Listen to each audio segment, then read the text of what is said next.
stock days exceed 55 days, and this is comfortably meeting the requirements of the grid code. So again, we are comfortable that we've been able to make progress on that.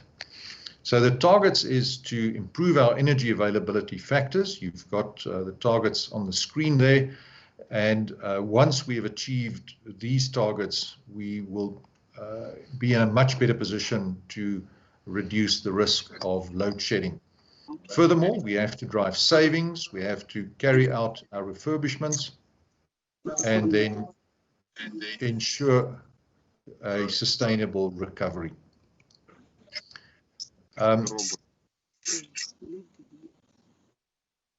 Right, we are continuing to drive our implementation activities, conducting power station visits. We have not stopped these activities during the lockdown.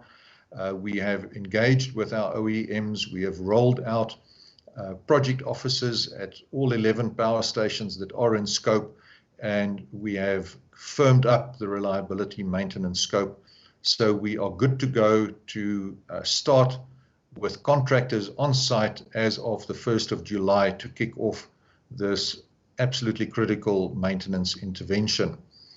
We have also managed to appoint additional resources from internal, and in some cases we have appointed fixed-term contractors on a short-term basis to ensure that we can augment existing resources as we carry out the expected and required maintenance, driving very hard to communicate as well with all of our stakeholders to ensure that we keep everybody informed and that we improve our chances of successful execution.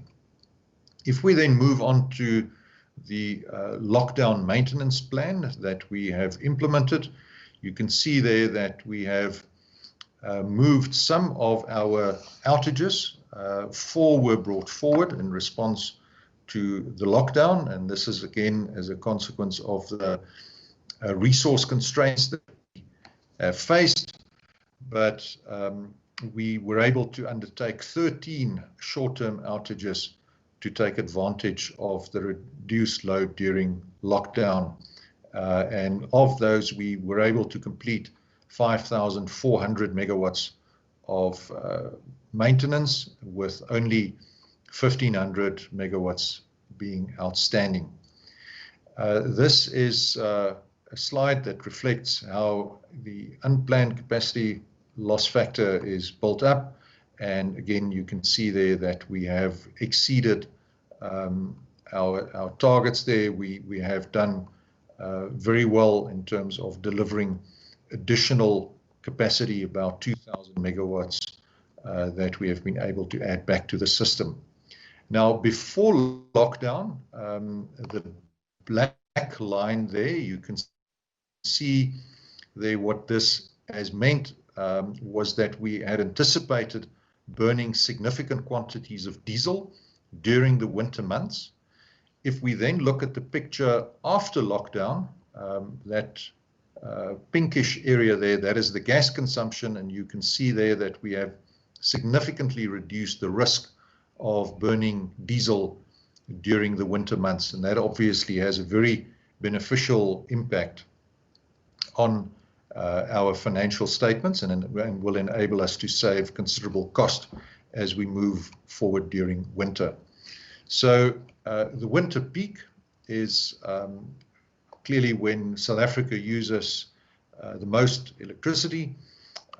We are anticipating that if load shedding is required, that it will only be during the evening peak from between 5 in the afternoon to 8 at night. We are working very closely with our industrial customers in order to ensure that we do not impact them unnecessarily. And as you can see there, we anticipate with a P80 degree confidence level that we will have 3 days of load shedding stage 1, none of stage 2, and none of stage 3, with a relatively modest diesel consumption So again, a much healthier outlook going forward. So, Chair, in conclusion, we have, I think, done well to take advantage of the opportunity, created about 2,000 megawatts of additional capacity.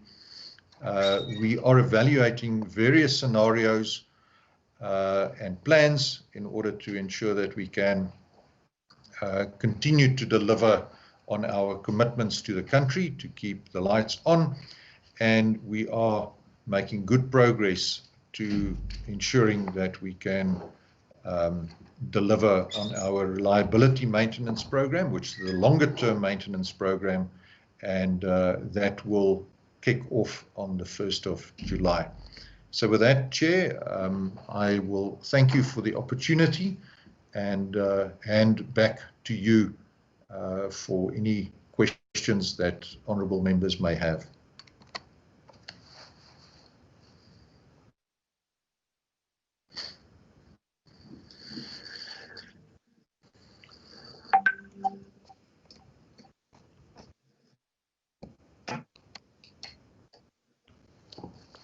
You are muted, Honourable Chair. Thank you. Thank you, CEO. And I will assume that since now the chair is connected, might feel to say something before we actually give over to Honourable Matib. Thank you, Chair. I'm sorry that I was a little bit technically deficient. I'm finally connected to all of you, and I'm glad to be. I just wanted to make a few remarks that I think there is a lot of work that has been done in relation to the recovery plan and into the unbundling of Eskom that I think the CEO or the GCE has reported. And I think we should take pride in that. The second point I want to make is that most of you may not realize that it's almost like 78 days that we last had load shedding in South Africa. Whether you ascribe that to the COVID pandemic or to the low requirements for electricity, it's nevertheless a situation that has got the well-being, I think, of the nation at heart, to have so many days free of load shedding that obviously bothers everybody when it occurs. I think the staff at Eskom, I think, needs to be complimented for all the hard work and dedication that they are doing. Finally, I just want to articulate that as a company, I think Eskom has got a very, I think, reliable COVID-19 plan that is actually being used by other, I think, sectors of our society as a model, I think, to deal with the pandemic as it evolves in our nation. Other than that, I want to thank you, I think, for always asking us the most difficult questions in order that we can account for what you provide us and what we do for the country. Thank you, Chair. Thank you, Prof. Honourable Matibi, I think I must give over to you, my colleague, now to take the process through. Thank you. Thank you very much, Chairperson, and greetings to the Minister, the Chair of the Board, as well as the CEO and honourable members. We are moving to questions and clarity-seeking questions, as well as inputs that we'll give to members. We will follow the same procedure that we use in our joint meetings, where I will call on members to make inputs and from the portfolio committee as well as from the select committee. I'll start with Honourable Shabalala, Honourable Kashalia, Honourable Mautwe, Honourable Mkwanazi. We also have Honourable Bibi, Honourable Nana, Honorable Arnolds, and Honorable Klute. I'm repeating, Honorable Shabalala, Honorable Kachalia, Honorable Maudre, Honorable Mkwanazi, Honorable Bibi, Honorable Nana, Honorable Arnolds, and Honorable Klute, in that order. Honorable Shabalala.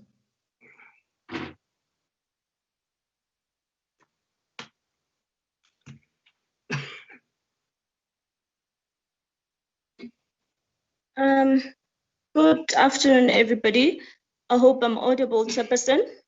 Yeah, you're audible. All right.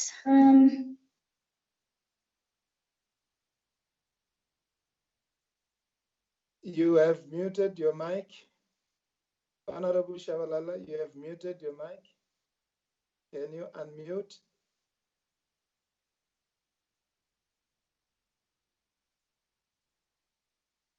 Can you unmute? All right, thank you so much. My apologies for that.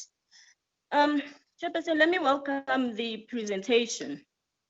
I want to ask a question to say that Eskom has depended on fiscal support from government. From over the 10 years, the company will be allocated 230 billion from the fiscus over the next years. How has Eskom business model changed the new management to become profitable and not depend on the injection of scarce resources from government? That's the first question.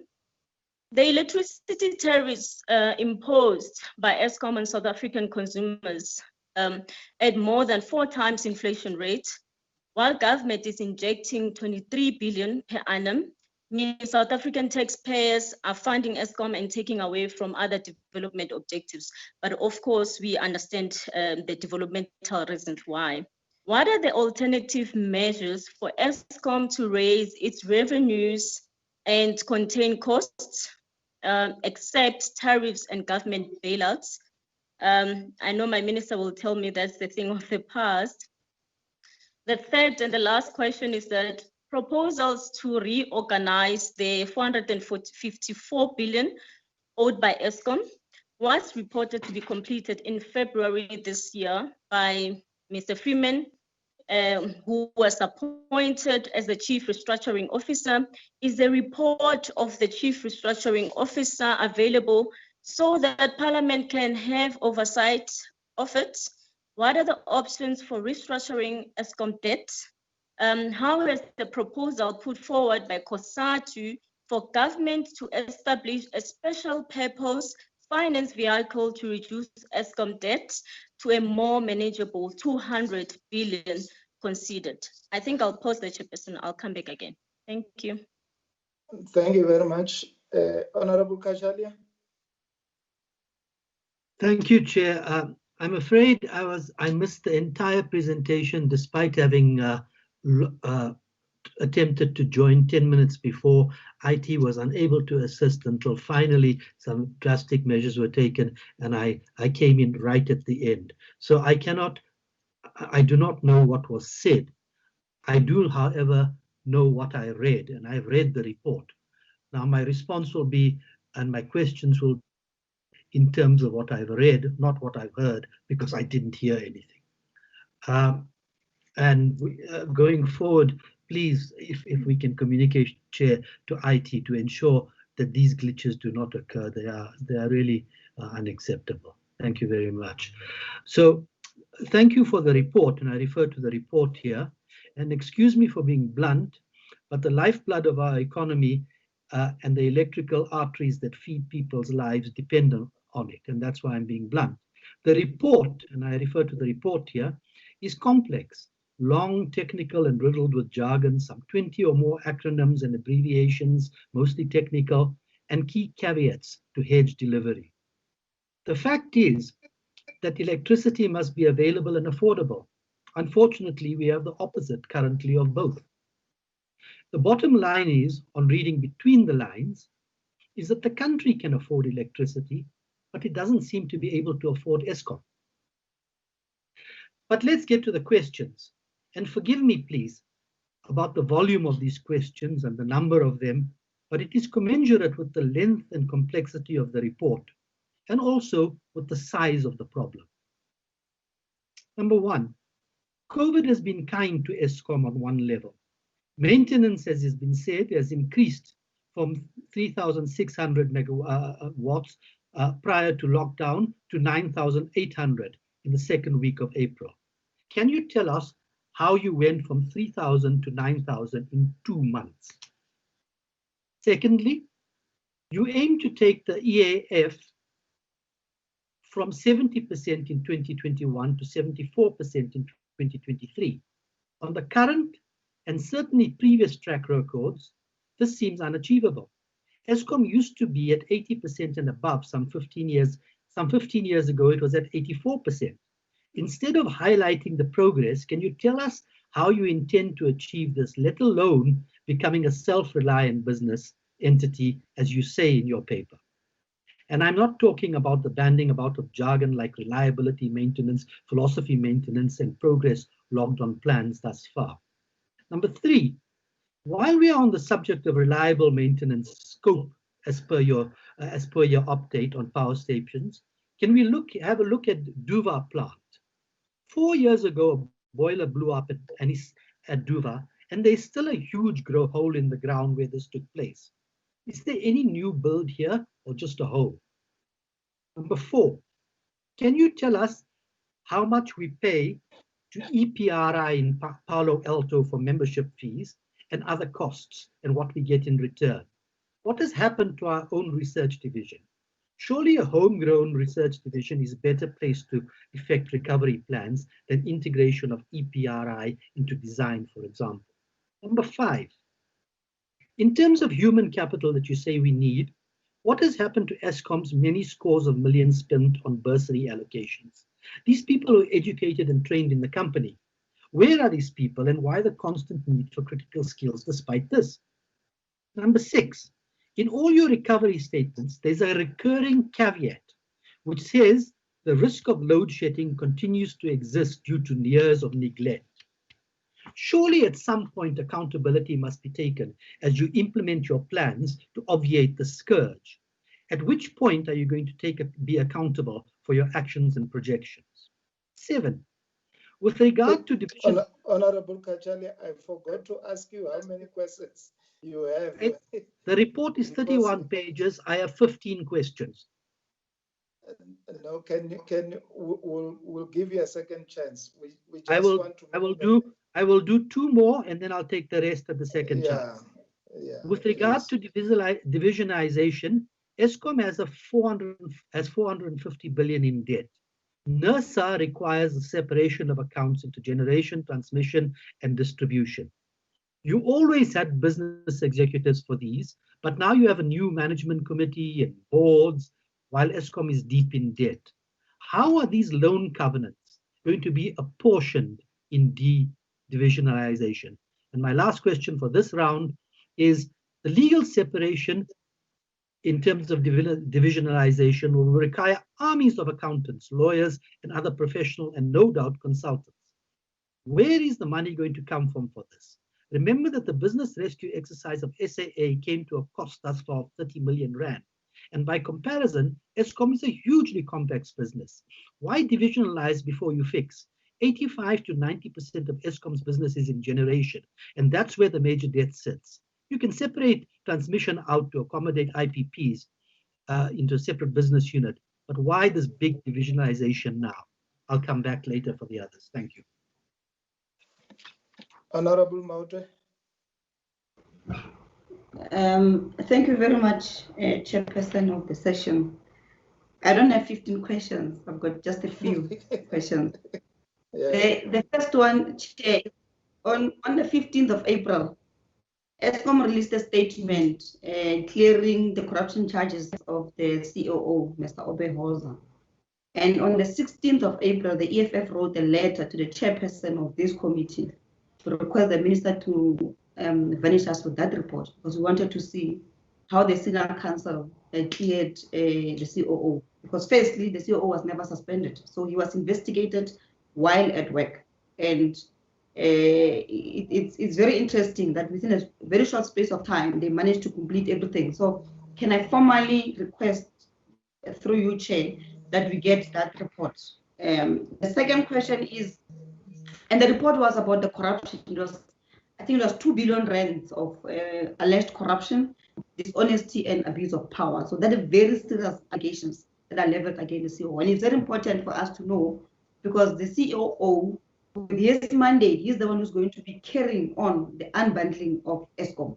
And therefore, we cannot be having a COO who's got cloud hanging over his head, presiding over unbundling of the state entity. So I officially request that we get that report immediately, because this was on the 16th of April. We are now in June. We have not received that report. But going to the presentation, Chair, I think we must all agree that the CEO, Mr. Andre, only touched on the performance of the generational performance. He didn't touch on the unbundling of Eskom, the progress on the unbundling of Eskom. And therefore, the meeting should note that we're still going to go to that part, because the presentation, he only ended it at number 1 and he didn't go to number 2. So I don't want us to take questions and we're going to get answers and it's going to be a lengthy conversation. We'll then forget that we have not actually dealt with the unbundling itself. Now, on what he has presented, can we get an indication of when is Kusile and Medupi power stations going to be completed? There's no indication on the report what is happening currently and when is the estimated completion date for those 2 power stations. And we must not use COVID to celebrate mediocre. The reality is that Eskom does not have capacity. It has demonstrated, and the fact that most companies closed down during lockdown level 5 and 4, which meant that the supply was not as heavy as it would be, it cannot then be celebrated to say Eskom has improved. We are now on lockdown 3, which effectively has closed down the lockdown. Companies are going back to work. Factories are going to open. We're going to see a lot of load shedding that's going to happen. And then I also want to know, he indicated that 1384 of the 1852 open positions were filled by April. How is that possible? What process was followed? Can we also get a racial statistics of who was appointed? How many whites, how many Indians, how many Africans, like that? Can that information be sent to our offices? And also, we've had reports of hand-picking of engineers, particularly the ones that are on pension. Can we get the report? Who are those engineers that were hand-picked? And why? What was the process that was followed to get those pensioners back into our state entity? And with the unbundling, Chair, I'm tempted to ask questions already, because I don't think that we're going to have time to then allow the CEO to present to us the unbundling. But at a high level, how many employees are going to lose their jobs when we start the unbundling? That's 1. 2, the report says that there's going to be managing directors for each division. Now, already at the moment, we're told that Eskom is highly staffed. It needs to lay off people. Once you unbundle, you are bound to then have structures for each entity, for each division.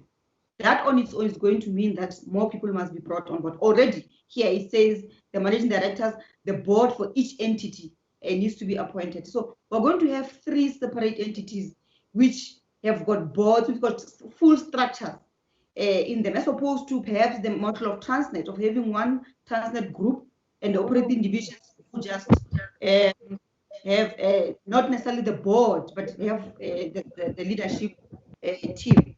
And I will pause there for now, Chair, but honestly, I want to understand, when are we going to have the presentation of the unbundling of Eskom? I thank you. Thank you very much. Honorable Mkhwanazi. Thanks, Honorable Chair. I hope I'm audible. Unfortunately, I can't switch on my video. Can I continue? Yeah, audible. Yeah. Thank you. Thanks, Honorable Chair, Honorable Members, Minister, Eskom team, Honorable Members. Honorable Chair, firstly, I would like to welcome the report, acknowledge the work done, and appreciate the progress made thus far. And in the report, I also read about the unbundling of Eskom. It is there in the report, and I think it is in detail. We appreciate that. As the minister raised it in the last meeting, unfortunately, we are pushing very hard on people who are correcting the situation, but we must also note that we don't have luxury time to dwell in the past, but to use the capacity that we have at hand to work harder and better for better results for the generations to come. Chairperson, noting the progress, may I have few questions? I will not have 15, I hope I have 6 or 7. And part of it, Honorable Shabalala has covered one of it. Questions and clarities and more details on some issues. Firstly, can I just ask the minister to talk on the progress on the roadmap? Can he elaborate on the cost savings benefits thus far and the effectiveness and the efficientness of the utility to deliver on the services? I think we need to learn 1 or 2 out of that. If we can briefly share the details out of it. Secondly, Honorable Chairperson, can Eskom talk to the issue of the less demand and the loss of revenue during the period of lockdown, and how Eskom is going to address the shortfall on the revenue and its impact on its financial statement? Can they also elaborate on the winter plan that they are presenting? If I can get more details on that. Thirdly, Chair, I would really want Eskom to take us through on the coal contracts, rate negotiations. How far are we? And are there any benefits to the utility, especially on cost reduction? Taken from SONA, Chairperson, to the repurposing the strategic companies to support economic growth and development. What will be the benefits of the state in the process of rebundling, restructuring of Eskom? And if you can, the minister, if you can talk to the progress on the appointments of the boards. Supporting what, following on the question from Honorable Sabalala, if Eskom can take us through on their plan to deal with the 450 billion debts. Lastly, Chair, can Eskom talk to the terms of legal agreements which bind Eskom in terms of bond and loans agreement vis-a-vis the issue of restructuring? Chairperson, for now, that will be my take. I hope I'll get another chance on the second round. Thank you. Thank you very much, Honorable Mkanazi. Honorable Bibi. Thank you very much, Chairperson. Greetings to the Minister and also the Eskom team, and also to you two Chairpersons, and also to our colleagues. I've got some few questions. They are not long.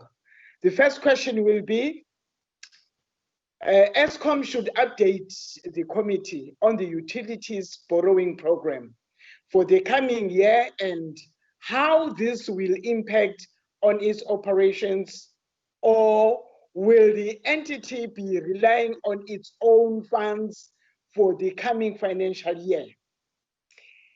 Second one will be, when will the financial statements for each division be finalized?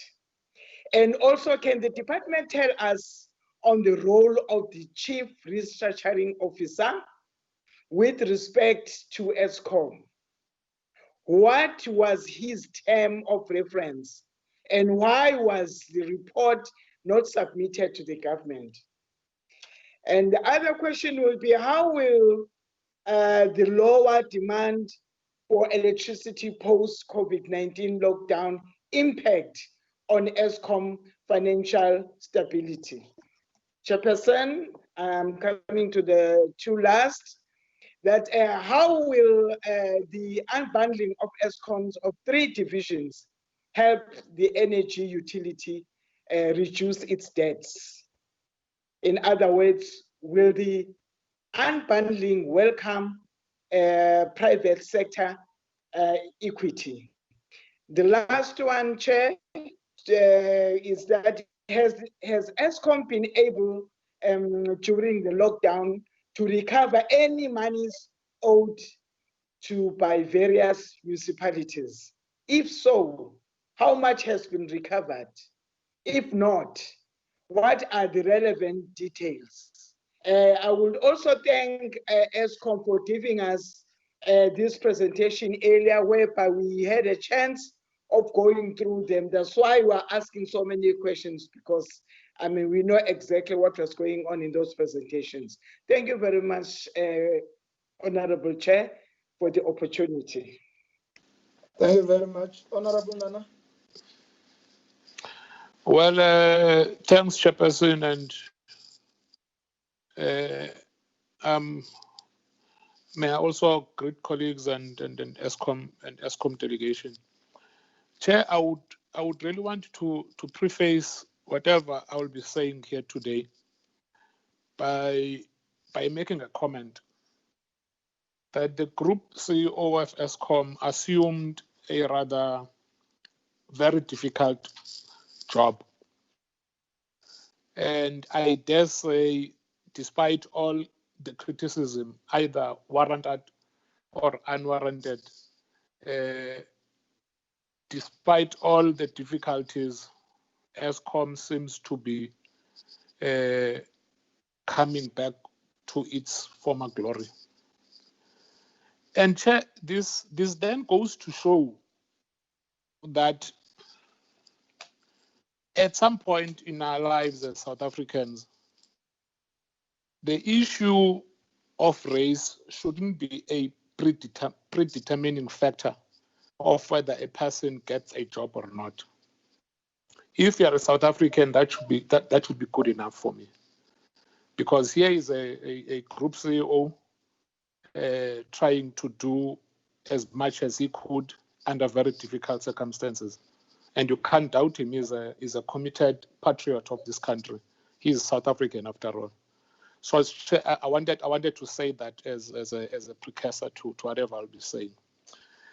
Honorable Mkhwanazi, Chair, touched on the reduced demand and revenue thing. I will not bother the meeting with that. Suffice to say, I wanted to know that given the fact that COVID-19 had positives, but it also had negatives, and Honorable Mkhwanazi has touched on them. And then that would have been my first question, Chair. The second question, Chairperson, relates to smelters that are based on foreign countries such as Mozambique. The last time I checked, Eskom was selling electricity to smelters in foreign land at a far reduced rate.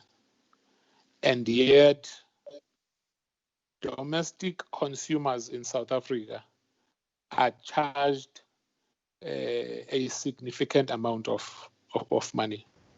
May I check with the group CEO as to whether this is still the situation? Do we still supply smelters in foreign countries, neighboring countries with electricity? And what is the rate as compared to what they sell energy to South Africans? The other issue, Chair, the group CEO mentioned that sometime beginning of this year, they had to buy coal at a high cost. And again, he mentioned that they had to use diesel quite extensively in the last few months. Now, Chair, you see, use of diesel for me, it's something else. I want really to focus on the use of coal. I remember sometime last year, your colleague, Minister Godan, Minister Mandasha, mentioned in a committee meeting that Eskom was looking into clean coal technology. We have this resource in abundance, but the problem with coal, as you will know, probably better than I do, is that it's polluting. At what stage will Eskom be considering use of clean coal technology and try and eliminate use of expensive diesel? As I said, we've got this God-given resource underground.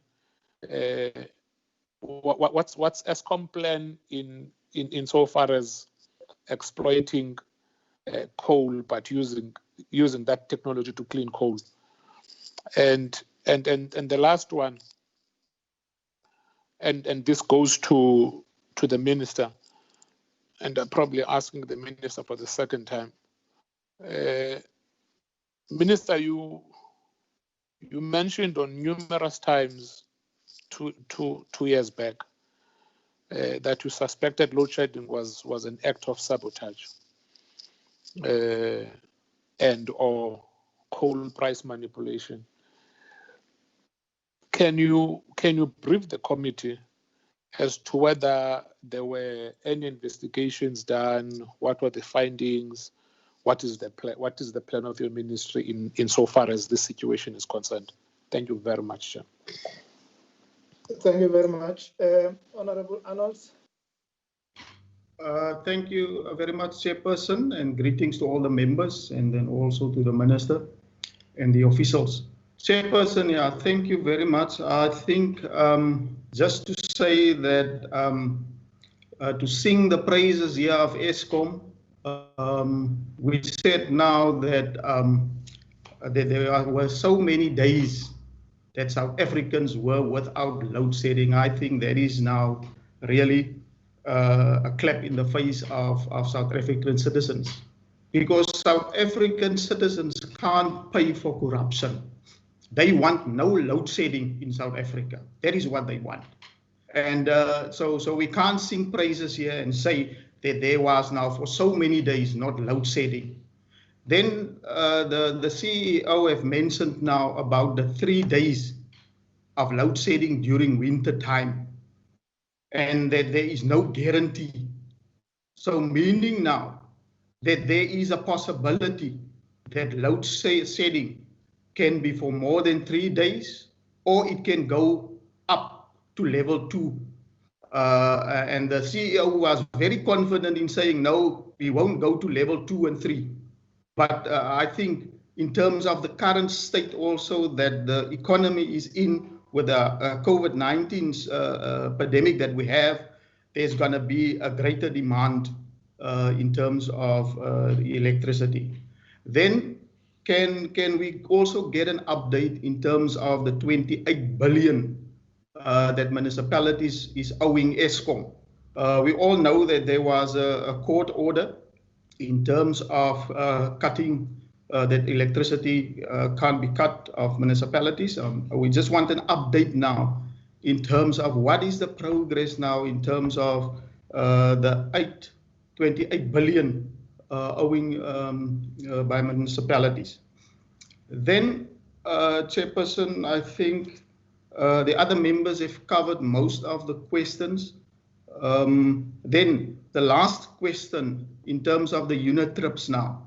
I think we need a more clearer program of action in terms of that challenge, so that we just can't come and say there is going to be monitoring, but there is no decisive plan in terms of the unit trips. Thanks, Chair. Thank you very much. Honorable Klute.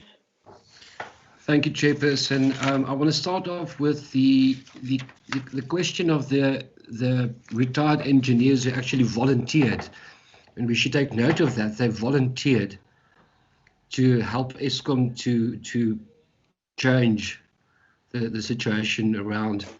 Like to ask Eskom, those 60 retired engineers, how exactly do they plan to use them, and what the plans are with those retired engineers?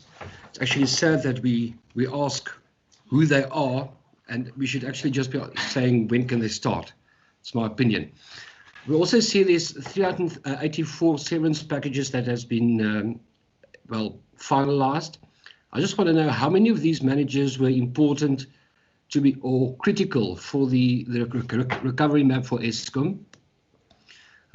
So in other words, 384 severance packages could have been critical managers. Were they? And also on that question, maybe just has there been any retrenchments as part of the recovery map? Now we also see that debt owed to Eskom by municipalities is the last amount we saw was 28 billion rand. I just want to know what the current situation is as well. Thank you for the previous question, but also regarding the disputes, because the disputes also prolongs the payments and municipalities' efforts to have their debt settled. And on the question, or on the, we heard the number 78 days. We haven't seen any load shedding, but it's come to my attention that there are some municipalities, and I can name them. It's Ngwate in the Free State and Governor Mbeki in Mpumalanga, that's kind of being throttled. So what happens is, apparently Eskom is putting a limit on the amount of electricity available to these municipalities, and then the municipalities then impose their own load shedding. Is this true? And if so, will Eskom be able to give us information about, I want to call it throttling in these municipalities? Thank you, Chair. Thank you very much. Honorable Gumede. Honorable Gumede. Coming. Can you hear me, Chair? Yeah, I can hear you now. Yeah. Thank you. Chair, let me greet all members of the committee, the Minister, as well as reps from from Eskom. Chair, I want to say, let us in fact give credit where it is due. In terms of the presentation, it was well put, and in fact, it gives hope to the people of South Africa. I must say, it was well presented, Chair, but the main thing, it puts a challenge to the committee that we have quite a lot of oversight to make. It's like saying in summary, the taste of the pudding is in the eating. You may say very good things, but when they are put in practice, they may not be the same as you have said them. So, Chair, I'm saying Klute may be correct, Honorable Klute may be correct, but we talked the paradigm shift here, where we had an unclear program and were given a program that as a committee, in terms of oversight, we may begin to align ourselves and perhaps have a very good alignment of oversight. Chair, let me ask my questions. Yes, it's true if I had the presentation that the unbundling part of it was not presented to us. We only have a benefit of unbundling process by the report, from the report that is presented to us. And I hope as members we have read the report. So we are then benefiting from asking relevant questions to the unbundling processes. Chair, I'll be interested to know what are the related costs in the unbundling process. A lot has been said. It was quite clear that it's a situation where you'll see people have been taken on board. The boards have been presented, the MDs employed and all that. So there are costs related to all those processes that in fact have taken place. Chair, the issue of staffing is really very, very much critical to me. What in fact is the total complements, or all, perhaps when all the process of unbundling is completed, how many people they are in fact looking at? Chair, in terms of skills and capabilities, one would have expected that we are going to source many of those people from inside, rather than we go outside and bring people, especially we've been made aware that severance packages have been offered to people. And I'm not sure how many people will be exiting. Have perhaps those people, do they have relevant skills which in fact could have been acquired because we'll be sourcing from inside? Chair, with the maintenance program perhaps in place, I think this question has in fact been covered by Honorable Mkhwanazi. Is it likely that we are going to have some load shedding during winter? She has in fact requested that we be given a winter program as to see whether are we going to have the kind of load shedding during the winter. Can we be ascertained here in the sense that I understand that we need 18 months to complete or to process the maintenance program. Apart from what is going to happen in between that 18 months, after the 18 months, we are bidding goodbye the load shedding and all the outages that in fact we have been experiencing. Thank you very much, Chair. Let me wait and hold there for a time being. Honorable Smith. Honorable Smith said he will leave the meeting. I don't know as whether he has already left. He's left, Chairperson, he's left. Okay. Honorable Mudise.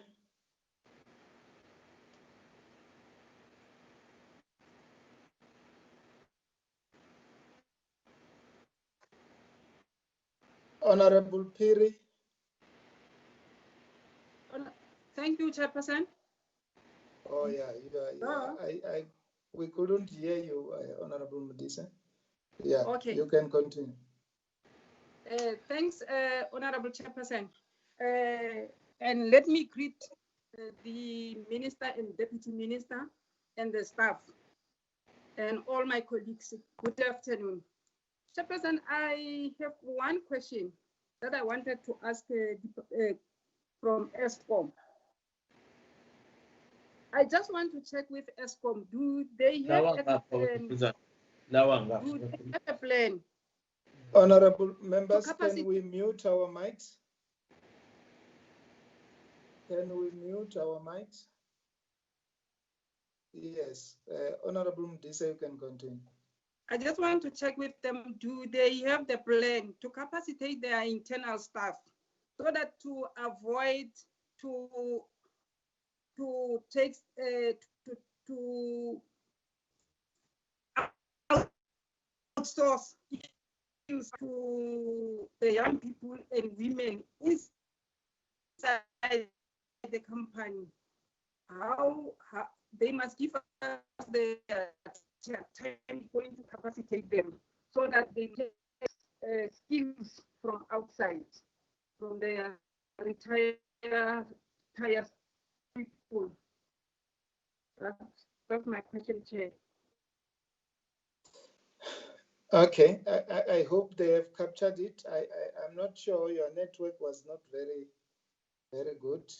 Honorable Perry? Can I say it again? Yeah, you can say it again. I did not hear it very well. I was saying, department, can they give us their plan to capacitate their, in particular, young people and women, so that to avoid outsourcing skills from their retired staff members? Okay, no, fine. Thanks. Honorable Piri? Thank you, Chairperson. Am I audible? I have a audible. network problem and visible. Thanks, Chair. You can see. You're audible. About the visibility, I'm not sure. But I'm visible, you can see I was busy driving around to try and get network. But let me not waste time and say, let me pass my greetings to the executive, my colleagues, all MPs from the NA and the NCOP, and also pass greetings to administrators and from Eskom in particular.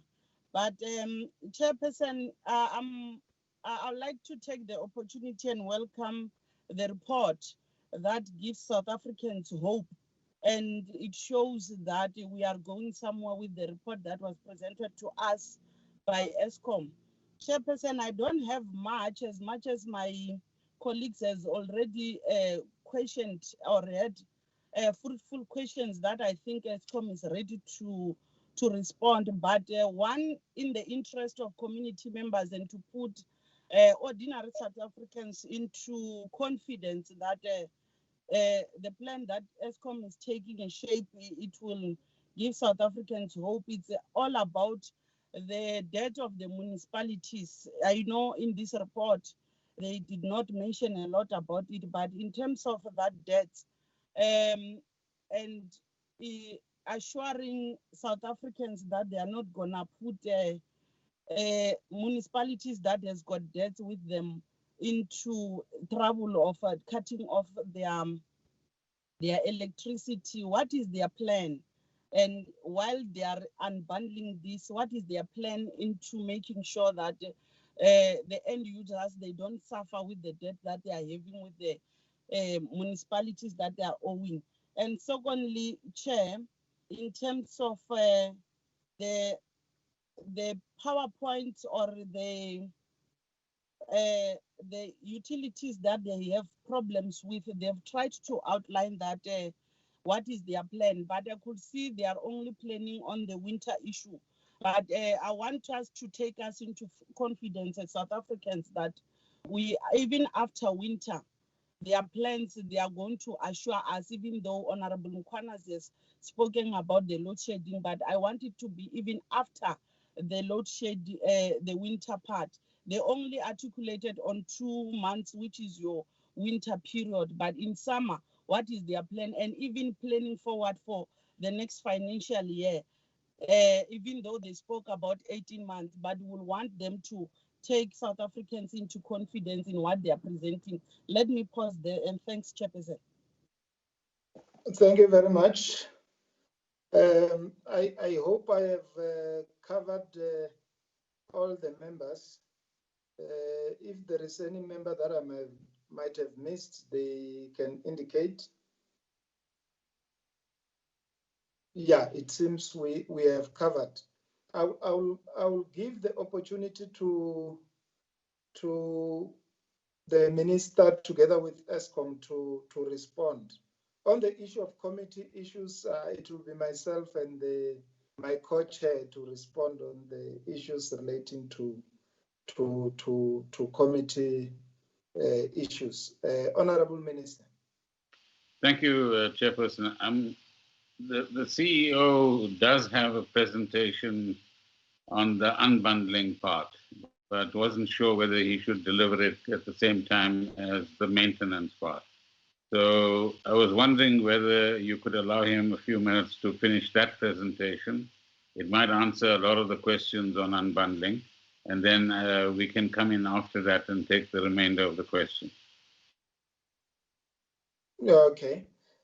No, that's fine. As long as you summarize, because we had received a bigger report which covers even the unbundling. But let's allow the CEO to give a highlights, and then we can deal with the facets. Yeah. CEO, up to you. Thank you, Honourable Chair. Thank you, Minister.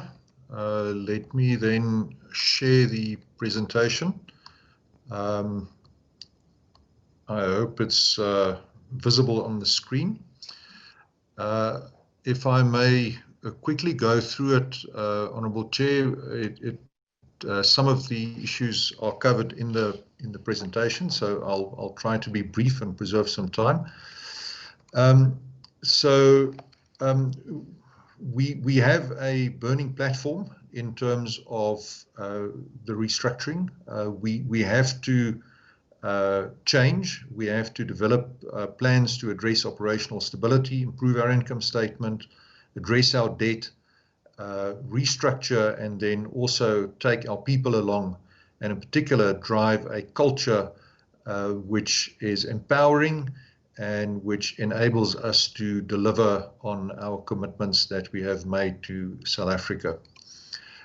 We have a strategy that has been approved by our board and also by our shareholder to stabilize, optimize, and grow. And in particular, under the optimized leg, you will see there that we intend to divisionalize our transmission, distribution, and generation businesses as initially divisions operating under Eskom Holdings, and then subsequently as subsidiaries at this stage intended to be wholly owned under Eskom Holdings. If I can then provide an update on our progress in implementing the Department of Public Enterprises roadmap for Eskom and a reformed electricity supply industry. We have achieved most of our targets set in the roadmap. In particular, we have reallocated close to 9,000 employees to the divisions. 6,500 of these employees are from head office functions. We've appointed divisional managing directors. Now, it is important to stress at this point in time that these managing directors are existing executives, so they are not new appointments. They have not received any salary increases. They have just assumed additional responsibilities. So there is no additional cost in appointing either the managing directors or the divisional boards. We have assumed no incremental cost. We have developed income statements and cash flow statements. So we're making progress on developing the financial statements, and we are engaging with both our shareholder as well as internally to establish a market operator and a central purchasing agency to allow our transmission business to act as the buying agent for electricity also generated by IPPs, and hopefully in the future we will see more private sector investment in generation. So the end state that we are envisioning is that we will have 3 businesses as subsidiaries under Eskom Holdings. Moving on, Chair, we have, I think, by and large met the timelines. Some of the timelines in the roadmap with respect to the Minister have been quite aggressive. We have targeted some slightly relaxed timelines, but we are managing this very closely and ensuring that we will be able to achieve the Eskom timelines as set out there. An update on specific deliverables that we had to complete by the end of our financial year, which was the 31st of March 20. We have set up the divisional financial reporting. We have completed our organizational design. We have put in place power purchase agreements and electricity supply agreements. So we are internally trading energy within Eskom. We have set up internal power purchase agreements and energy supply agreements between transmission, the 27 different power stations, and Southern African Energy. And we are running an electricity market internally in order to simulate what will be required once the full divisionalization and restructuring has taken place. The divisional boards have been set up. Each of the 3 boards has had 2 meetings to date, and we are in the process of finalizing the delegations of authority for each of the boards. And I may share with members that I'm personally very satisfied with the nature of the conversations that are taking place. We are not calling the heads of the division CEOs. We prefer the term managing directors. We think that that is closer approximation to what they do. They are members of the Eskom Executive Committee members. I may just also add at this point in time that we are retaining certain shared services in order to maximize cost-saving opportunities by leveraging economies of skill and scale. So, for example, we will still only have one IT system, an IT department, with appropriate segregation of information to ensure that we can give adequate comfort to private investors in generation, that their commercially sensitive information will be adequately protected. But we believe that introducing a new IT system for each of the 3 divisions will introduce unnecessary cost. Similarly, we will only have one payroll. We will try and maximize certain scarce resources, for example, tax, some of our financial resources, that we don't unnecessarily duplicate and introduce additional cost. So the divisionalization process is aimed at streamlining, driving down accountability to the right level in the organization, but also at more closely managing our cost. We've made progress on the support systems and our functions. We have more work to do here. It is a challenging process, moving from a vertically integrated utility to a functionally separated business. We are making good progress. It is being monitored by a transformation management office, and we have, I think, made the first very important step, and that is to finalize the operating model.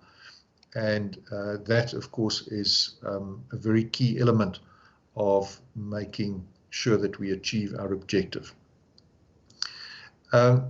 Moving on then to the business models roadmap, and again, Chair, with your permission, having regard to the fact that the report was submitted prior to this meeting, I won't go through all the detail, but again, good model on the baseline business models.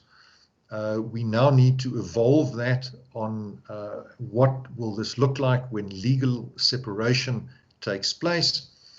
We need to understand how this translates into resourcing plans going forward, but this is all work that is taking place in the background. The operating models, as I've said, very important that we develop the right matrices for responsibilities, accountabilities, who needs to be consulted, who needs to be informed, and then also making sure that there will still remain an Eskom way of doing things. So we will still retain oversight over corporate strategy, corporate policies, who may appoint which resources at what level and at what remuneration, and also who will be able to spend what capital for which project, so that there is still a corporate control that will be exercised. I have had engagements with organized labor on the divisionalization process, so this happened subsequent to our year end, so that's why it is not reflected here as having started. That's why the circle there is blue, but we have made progress, and that conversation is carrying on, and more consultation will take place going forward. We need to continue with all of the activities that are reflected there. Program management is an absolutely key element of this. And then as we progress, we need to continue to communicate, prepare for legal separation. And here I may just point out that legal separation is a complicated process with a lot of different aspects that need attention. In answer to a question raised by one of the honourable members, I may just say that we have not to date appointed consultants or advisors to assist us in any of this. We are doing all the work internally with internal resources. I cannot give a commitment that we will not require outside advice once things get particularly complicated, in order to make sure that we dot all the I's and cross all the T's. But thus far, we've been doing it on a very low cost basis, using only our own resources. It's a complicated effort. We obviously take advice and guidance from our shareholder, from our board, as well as from our own staff, and that communication process is carrying on all the time. So, Honourable Chair, it is challenging for us to address our 450 billion rand debt. You will have seen that while we have finalized the income statements and also the cash flow statement, we have not as yet finalized the balance sheets. This is work that needs to still be carried out. We need to consult with our lenders in this regard. Clearly, when we go through a corporate reorganization effort such as the divisionalization program, there are concerns that can be raised by lenders, and they are very important stakeholders to us, and therefore we need to bring them on board. We are not going slow by divisionalizing. This approach allows us to prototype and road test the 3 different divisions before we go to a legal unbundling, and that will de-risk the legal restructuring and legal separation program. So, Chair, a very abbreviated presentation. Apologies if I rushed it, but I did want to respect the time of the committee. So if I can hand back to the Chair. Thank you very much, Honourable Minister. Thank you, Chair, and thanks for allowing the CEO to make that presentation.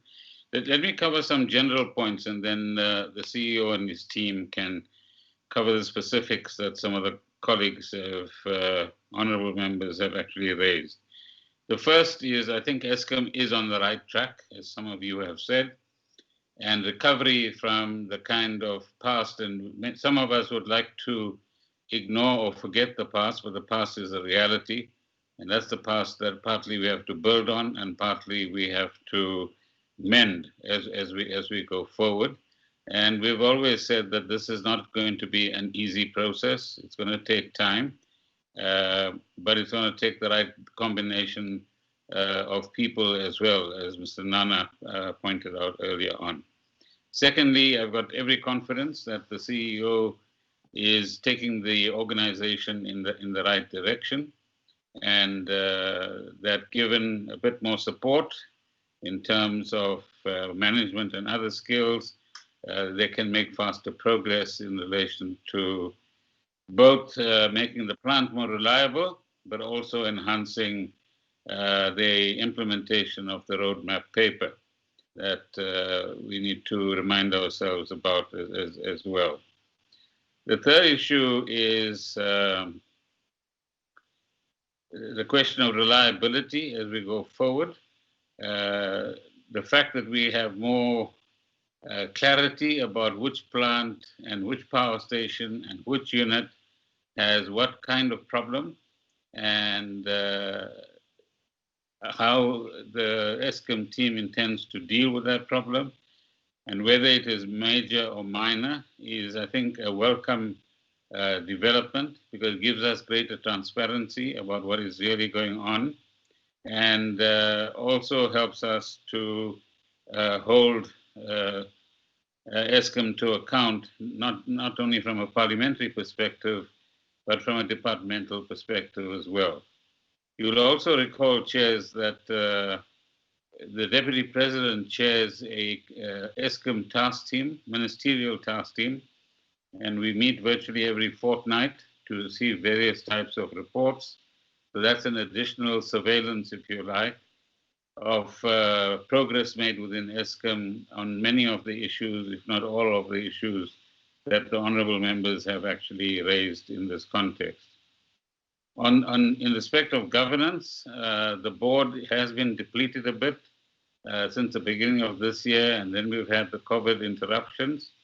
But government is intent upon refreshing the board and making sure that the lessons that we've learned from the past and the necessity to bring in new blood and experience is actually taken into account as well. Secondly, we've covered the operational area, and the Eskom colleagues will give more attention to some of the questions that you've raised.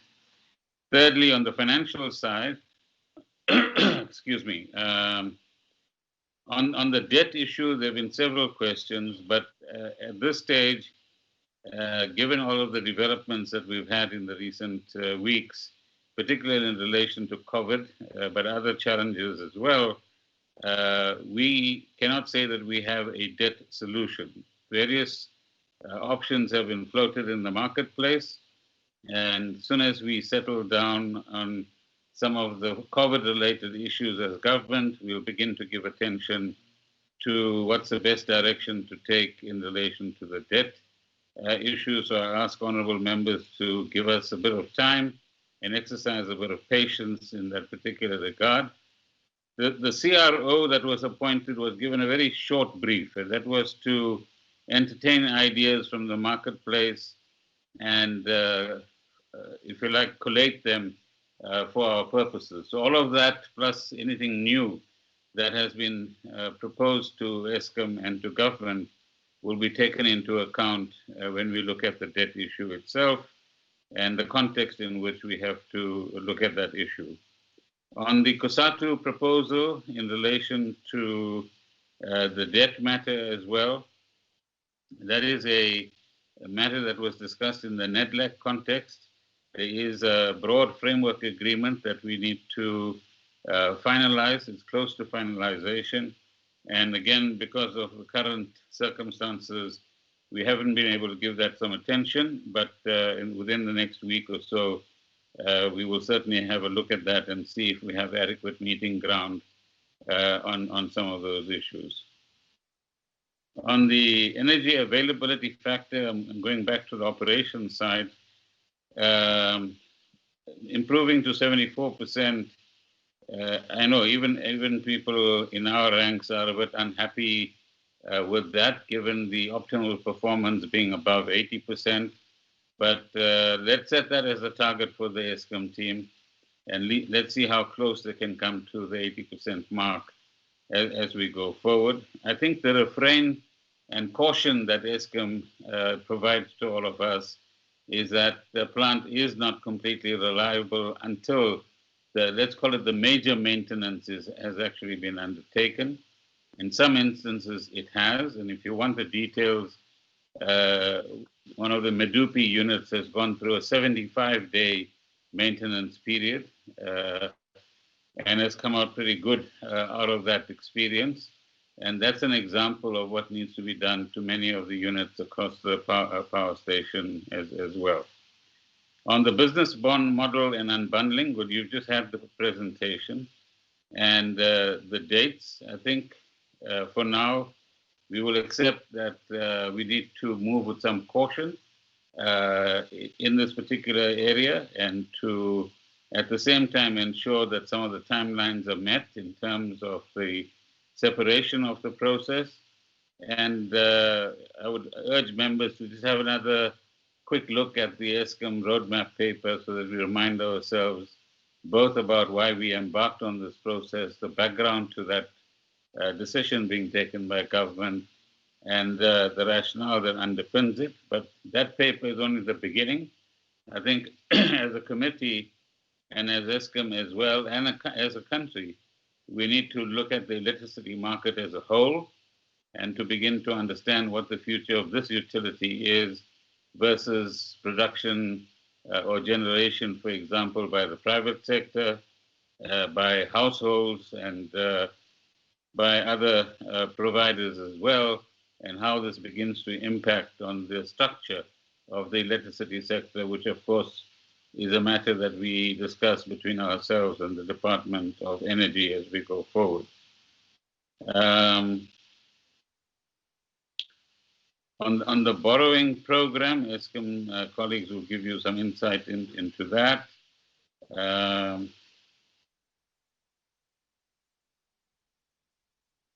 On the matter of training young people and giving them opportunities, I think Eskom is very committed to that. But training doesn't happen just in a classroom.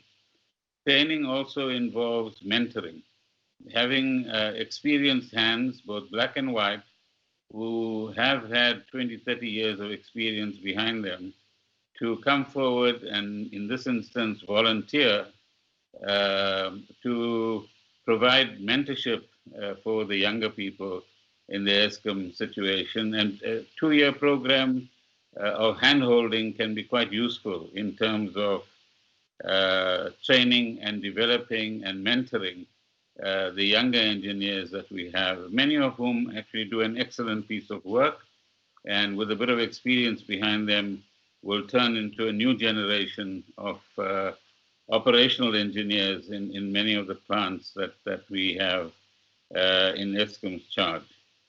On Mr. Nana's question in relation to sabotage and investigations, this is a matter that the Deputy President's structure is also looking at. There have been suspicious events in the past, but the various agencies have looked into the matter.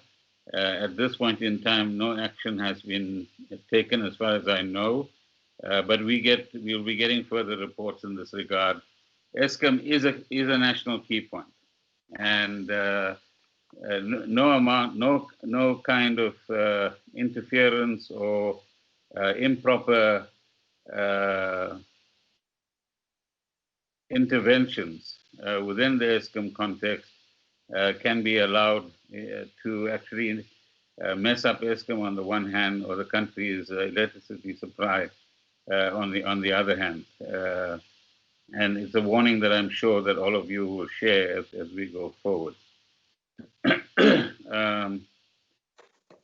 On the question of municipal debt, Chair, there are also initiatives in this regard in the Deputy President's task team, and a team consisting of Treasury, COCTA, and Eskom has been put in place, led by the Treasury, which is looking into the question of payments by municipalities to Eskom, but also to water boards as well, number one. Number two, it is looking into the culture of payment. We've talked about it before with your committees, and it is something that the committee should also apply their mind to. But thirdly, we have a bit of a paradox to deal with. On the one hand, we have municipal administrators and sometimes politicians as well who deliberately withhold cash that they actually collect from customers to whom electricity is supplied, and not hand over that cash to Eskom and use it for other purposes. And on the other hand, as part of that paradox, when Eskom takes action against that municipality or attempts to interrupt power supply in some cases, which of course harms industry as well, then there is a nasty reaction from the community. So I think all of us need to put our heads together to solve this conundrum and make sure that municipalities are run in a way in which communities understand why they need to pay for services they receive, and the municipalities themselves must make sure that that which they collect and that which is due to Eskom or to a water board is money that is paid over. There is a disputed area where government departments, provincial departments, and other entities sometimes allegedly do not pay the municipality what is due to them. So these are also matters that have been considered, and certainly from the point of view of both the committees, you might want to get some of these entities to come before you and answer the question, why aren't you paying? And the answer sometimes is going to be there's a difference between what we think we owe and what the municipality thinks we owe. And therefore the matter remains unresolved and no payment actually occurs as a result of that particular standoff. So let me leave the general comments to that, chairpersons, and ask the CEO, the chair, and the team to respond to the other questions that have been raised.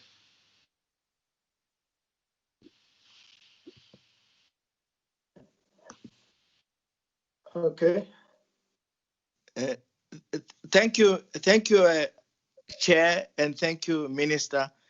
I just have a few points to make. The first point I want to make is to compliment what the Minister has said, that Eskom has now got a plan.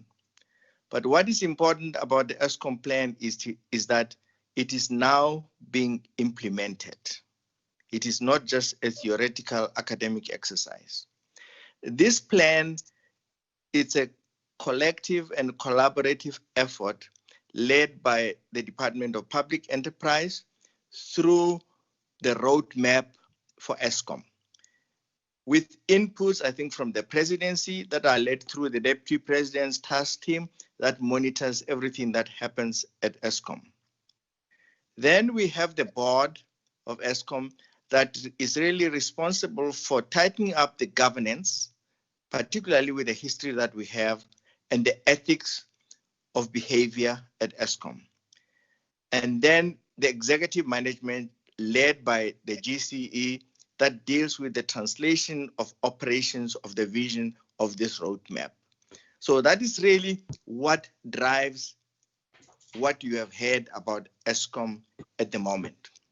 So when I spoke about the 78 days of no load shedding, I wasn't trying to score brownie points. What I was trying to do was to give hope to the nation that has been troubled by load shedding. It was about hope. In fact, I remember that the president himself actually mentioned the issue of load shedding in one of his recent statements. So I was providing the oversight committee with data for their own, I think, information in order to deal with. But finally, I want to talk about the issue of the report on the chief operating officer.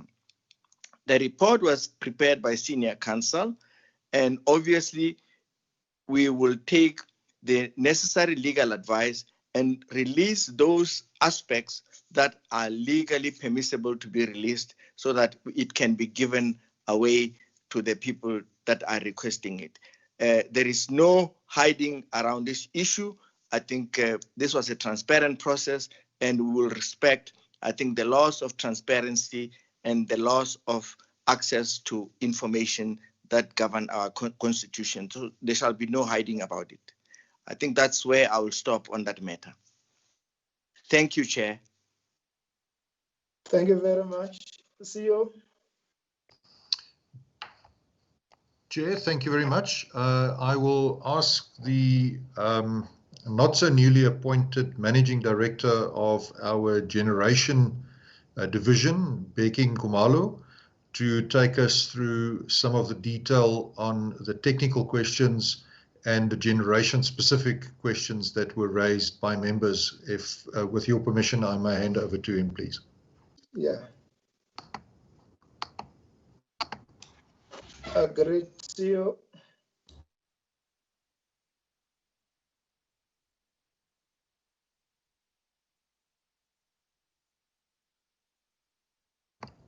Beki, you're on mute.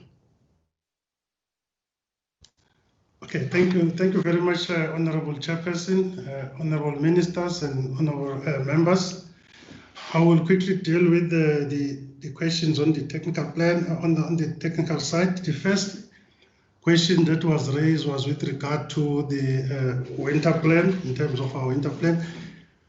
I think the winter plan now, we have sort of firmed it now, working together with the system operator and our key customers.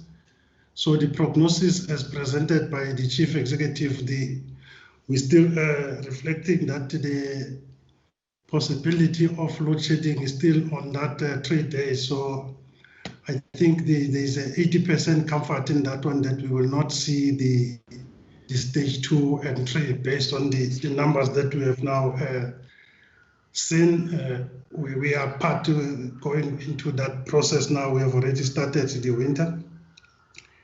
The other question that came, obviously talk to that as well, is talking to see how do we prepare then for summer. We have already started. I've assembled the team of the technical team, some of our internal team, and also the team from the department. We are already planning for summer, given the difficulty we have had last year. So I had a meeting last week, Thursday and Friday, with our technical specialist to try and plan for, especially for the rainy season. So the plans are already in place, which we will be sharing with Eskom and the board as well, in terms of what we are putting together. So we are already starting to work for preparation for the coming summer as well, and taking the lessons of what has happened last year to build from them. Then the other point, Chair, that I want to touch on that was asked was with regard to the coal contracts. I think the GCE has indicated that we have some of the contracts that we have concluded between 2018, when we were running low on our stocks, that were a bit higher. So we have started with the negotiations as directed as well from the board and also from our minister. The difficulties that we are having with some of this negotiation is that because some of the suppliers that we have, these were short contracts, mostly like 2 years. So the suppliers themselves, then they want us to approach it in a portfolio format, where they want us, because there is some of these long-term contracts that we are having that are very favorable to us. So they want to approach it in that format, while then the benefit that we are getting on the short term will not realize if we give them a reprieve on the long-term contracts that we are having. So those are the discussions that we are currently having, while we do, because we also do not want to lose the favorable price on the contracts that we are also currently having, which are long-term, just to get a reprieve of 10% on the shorter term. So we are still engaging with them. So we're planning to have finished this engagement with around the end of July or so. So then we will give feedback as well. But that is the difficulty that we are trying to balance now, because they are also opening from their side, where they feel that we are getting more benefit from Eskom side. So that is the area that we're trying to deal with. Then there was also a question that was raised regarding the trips that we are having onto the station. I think the trips, let me classify it into different formats. There are those that are coming from some of the delayed refurbishment that we talk about, that we say we want to do, especially in our control system. Some of the stations, our controls are very old, that we use to control our boilers. So then we get that the support from our equipment manufacturers is low as well. And then we have got also some that are skilled based. So we have intensified now what we call simulator trainings for our operators, and also in our new built environment, our operating team, they're still gaining some experience on those ones. So the plans that we have put in as part of the 9-point plan to deal with the trips, we are starting to see some benefit on them if you compare month on month between the previous year and where we are now. So we are starting to see those benefits. There was also another question that was raised with regard to the Dover unit. Unfortunately, with Dover Unit 3 that failed in 2014, we have had some serious legal challenges that has resulted into some delays for that unit. So our legal team, they advise that we are almost approaching towards the end of that legal challenges, then we will then, once it's done, we will then take it back to Exco and the board to get the mandate in terms of whether or what do we do with that unit. So it's still on the plans, but the legal challenges is what has actually cost us a bit of problems. The other question that arose was with regard to the maintenance that we have done during the lockdown to see how it came about. If the honourable members recall, when we presented the 9-point plan, one of the issues was to focus on the partial load losses that were high. So when the demand in April dropped, because we already had teams that were working on the specific scope, so we understand per station, per unit, what need to be done in the short term to claw back some megawatts. So when the demand dropped with that 6,000 to 9,000, so we took that opportunity to work on those units so that we can claw back some of the megawatts that we have been troubling us as well. I also just want to add on the issue of the availability being at 70 to 74. Part of the major maintenance that we are doing, it involves the retrofitting of the environment. I'm also talking to the issue of clean technologies.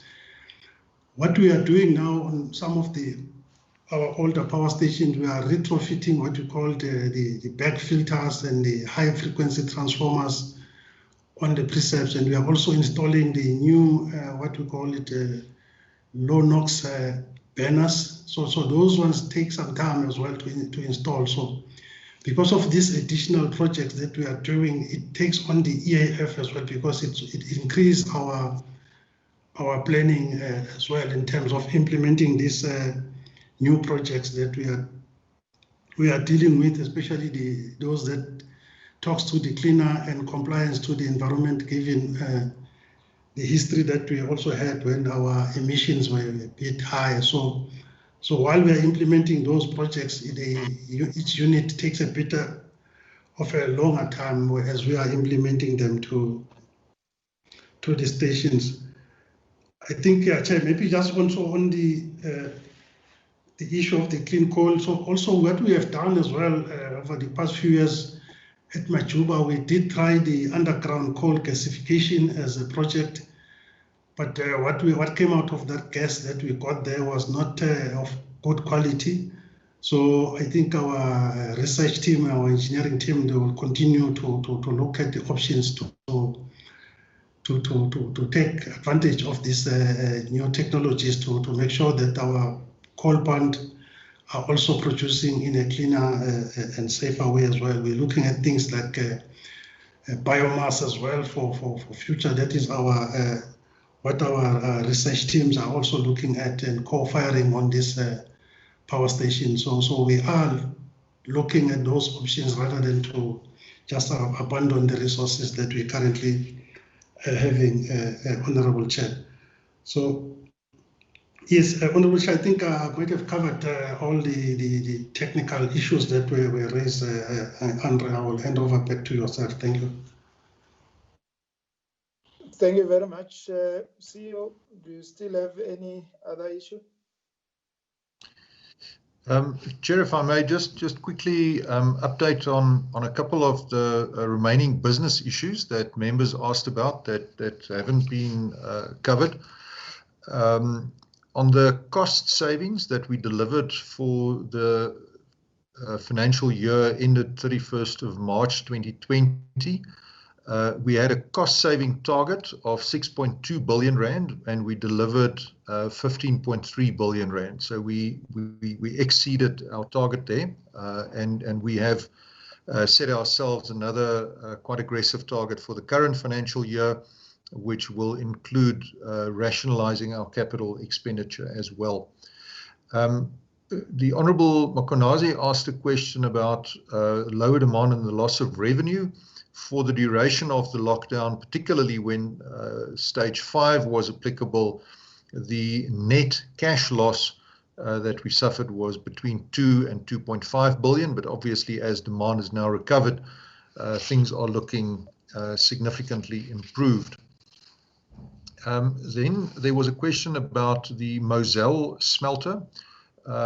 yes, indeed, the tariff charged to Moselle is lower, and that is attributable to the fact that the tariff is linked to the Cahora Bassa hydro scheme. So yes, we give them a lower tariff, but on the other hand, we also get a price benefit in what we pay to the Mozambicans for electricity that we get from Cahora Bassa.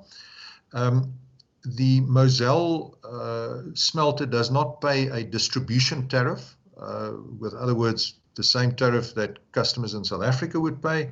And then there is no transfer from industrial customers to lower income customers, as is the case in the tariff structure in South Africa. So that explains the differential between the Moselle tariff and what is paid by industrial customers in South Africa. I must just also emphasize that this smelter plays a key role in the stability of the system, as we have the flexibility to shed some of the electricity intensive pot lines when our system is constrained, and we also use it to arrest frequency decay in the system. So a very important component of our stability. In terms of questions around staff, Honourable Chair, I just want to point out that we will not be embarking, and we have not embarked on forced retrenchments. So that is not what we are targeting at all. We are using natural attrition as well as a recruitment freeze to bring down our staff costs.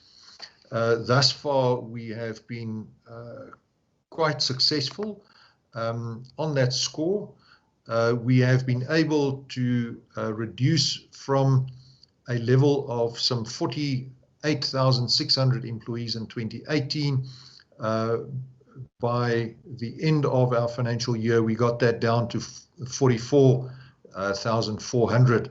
So a significant reduction. The 184 voluntary severance packages that were applied for was done having strict regard to the need to retain scarce and critical skills.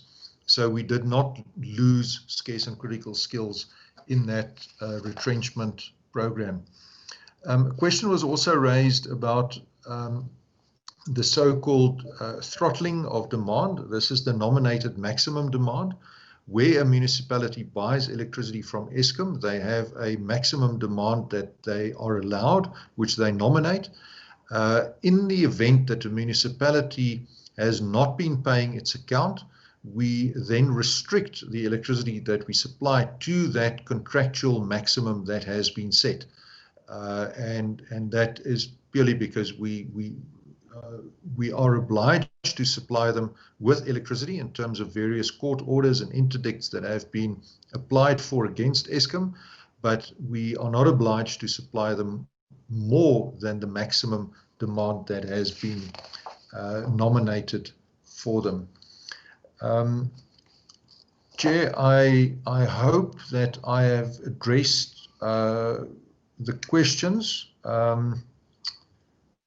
Is there anything, Chair, that I've missed and that was not addressed by either the Eskom Chair, Becky, or the Minister? I'd be happy to respond to that. Thank you very much, CEO. I think we'll just go to members. We had Honorable Kachalia requested you to cut your questions. I hope during the discussion and other members asking, they might have cut some of your questions. But I'll start with you. Chairperson, sorry. Sorry, Chairperson, there was a question I did ask about the retired engineers. How will they be applied? Can I just maybe have an answer on that? Okay, fine. No, it's okay. It's a follow-up. We'll note it as a follow-up so that members don't ask. I'll just give members an opportunity to make a follow-up on question that they think they are not answered. I was just starting with the Honorable Kachalia. I hope, Honorable Kachalia, I hope you some of the questions might have been answered, but I'm giving you an opportunity to ask questions, but not 50, not 15 questions, Honorable Kajali. Thank you, Honorable Chair. Kajali. Yeah. Thank you, Chair.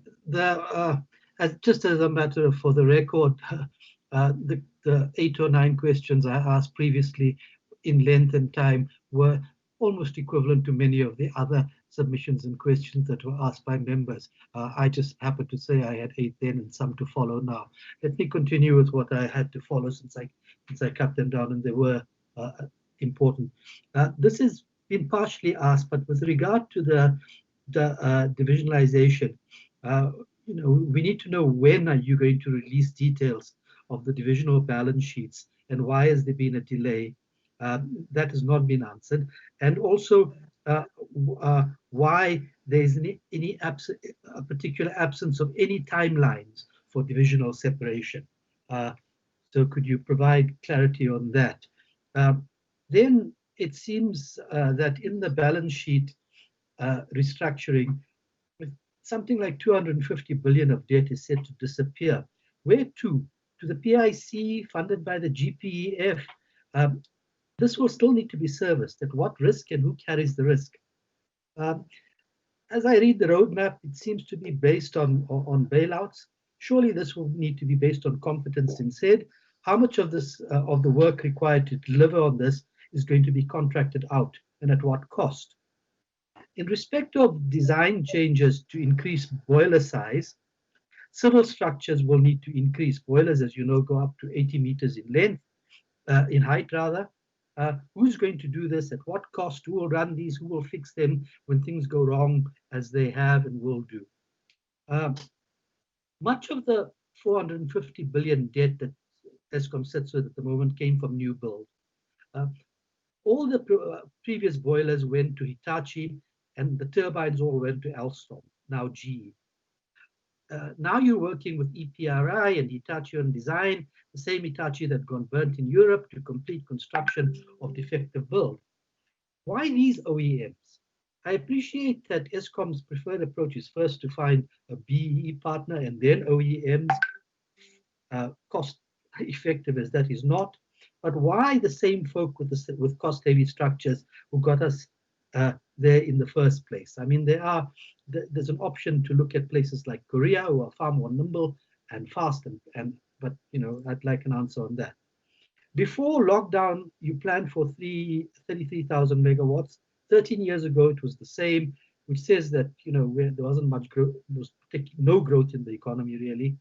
Do you have an idea of post-COVID demand? Has someone mapped this the demand scenarios and how you intend to meet them, apart from saying that all will be well in 18 months' time?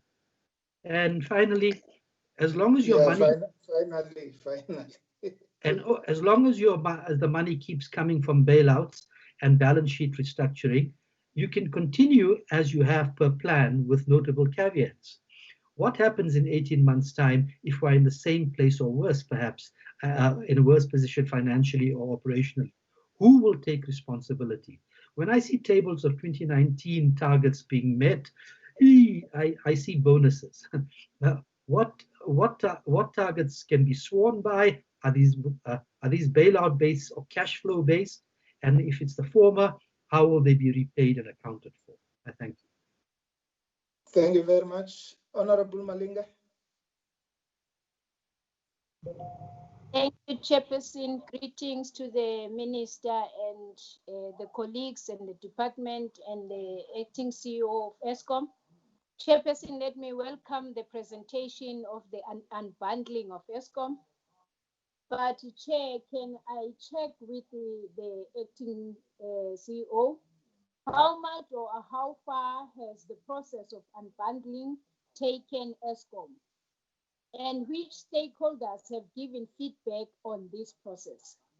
Lastly, Chair, can this be confirmed as an implementing strategy of Eskom and the department? Thank you very much, Chair. Honorable Maute. Yeah, thank you very much, Chairperson, and thanks for agreeing that we get a presentation on the unbundling. Because if you're going to adopt that attitude of saying the report was sent, then you don't need any presentation at all. We can just get email presentations and we just take it that we're going to read it and understand it. But thanks for allowing for the presentation. That's why we're here. Otherwise, we can read the reports on our own. So, Chair, I've got two questions that were not answered. The first one is the Kusile and Medupi power stations. When are they going to be completed? And then the second one is on the filling of the 1384 positions. What was the process followed? And can we get the racial breakdown of those who are appointed per grade? So if you've got executives, how many executives per racial group were appointed? And thirdly, Chair, the issue of us requesting for the report, we won't accept the chairperson's response of saying they're going to seek legal advice to check which portions of the report can be sent to us. If we believe in transparency and accountability, surely there's nothing to hide, unless if we have been told that there are some classified information that are not for the public. But I want to believe that we are here because we want to hold the executive accountable, but also to give feedback to the nation of what is happening. Now, Chair, even the question of the pensioners who were brought back, I didn't get the response on that. Can I get the response in terms of the breakdown of the racial groups? How much are they paid and for how long are they going to be there? I don't want to agree with Minister when he says sometimes handpicking. Handpicking should happen while people are on job. That's why you've got a succession planning. That's why you've got knowledge management. If you don't have those systems in place, you're going to have the situation of Eskom bringing pensioners back who can't even stand for 8 hours, and they're supposed to do that. Now, Chair, the follow-up is on the presentation by the CEO. He had said that there's no external contractors that have been asked to assist in unbundling. But if you check his report, just the last paragraph before 2.2, it says, it's in bold, it says it should be noted that external contracts form part of the legal unbundling scope. So can I get clarity on that? He said there's no contracts that have been said, but here on the report is clear, it's even in bold. Secondly, there were reports about the hand-picked contractors who mistakenly got paid 5 billion. Who are those contractors? And what happened to that 5 billion? Has it been sent back to Eskom? And has the contract been cancelled for those fortunate hand-picked contractors, because process was not followed, proper process was not followed? And just lastly, Chair, on the unbundling process, how much are we going to be saving here as opposed to the current structure of Eskom? So if you unbundle, what's the benefit of Eskom financially? How much money are we saving for us to be going ahead with the unbundling? Thank you, Chair. Thank you very much. Honorable Shabalala.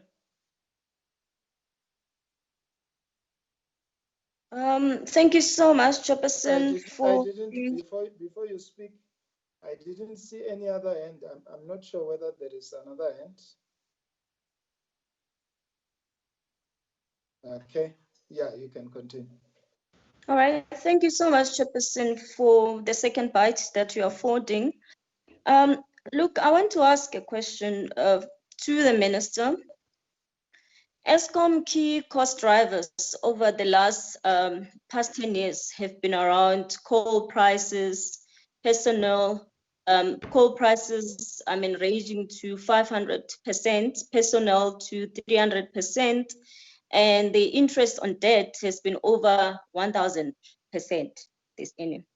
Now, I want to know, ministers, that the engagement with Eskom suppliers, particularly on coal mining companies, to consider renegotiating the long-term contracts with Eskom, and what is the progress that has been made with these negotiations? Minister, the Eskom debt problem was created largely due to the cost overruns and inflation of prices during the construction of Mudupi and Kusile Power Station. The minister has also informed Parliament that these were also due to design problems and corruption. Which companies were involved in selling to South Africa defective designs and technology? What is government doing to penalize these companies and recover the money back into the fiscals? How many individuals and companies have been arrested or held accountable for the corruption, and how much money has been recovered in this regard? COVID-19, Minister, pandemic, electricity tariffs in the next few months, the crisis that has been brought thereof. These tariffs will surely push South African economy over the cliff. What is government doing to prevent this deepening of an already serious crisis? I know that you spoke about, what the chairperson was saying, that he's proud that perhaps we have not cut off electricity thus far, and of course during winter time. On the issue of voluntarily severance packages, Chairperson, perhaps some encouragement with employees, and this is just a proposals, who might have reached really the retirement age to do so. Of course, Eskom needs to encourage them so that they are able to also assist in this thing of youth unemployment. Then we see young engineers to come in, including recruitment of perhaps retired engineers, Chairperson. It's important when they come in, can they come in so far as if giving experience to the new engineers? The last point, Soweto debt. I cannot overemphasize, and as part of the follow-up, the issue of Soweto. I will tell you that communication with Eskom has not been prudent insofar as trying really to get to the citizens who are not really impoverished enough or empowered enough or have resource enough to have communication with Eskom. When Eskom cuts in high density areas, or rather population or the rich areas, there is communication that happens. Those rich areas, suburbans and so forth, they are away. But when it happens to areas of Soweto, they go without electricity. And I can tell you in Shawela, for instance, as we are speaking, people have not been without electricity for 3 days. And that is not because people are failing to pay. It is just merely because there are people in their backyards. Others, they change their residence to business. Of course, they would not have listed their property as business, then affects other people. But then others get disadvantaged in this regard. My issue with Eskom, Comrade Minister, is that there needs to be a proper strategy how you engage with them. And you, Minister, had even said it last time that Soweto debt was even going down because of the high tariffs that were noticed that Eskom was inflicting in those prices and the billing. And I still stand to say that, yes, residents of Soweto needs to pay, those who needs to pay and who can afford to pay. But let's not personalize and prejudice other people who are really citizens, are honest and are doing their job.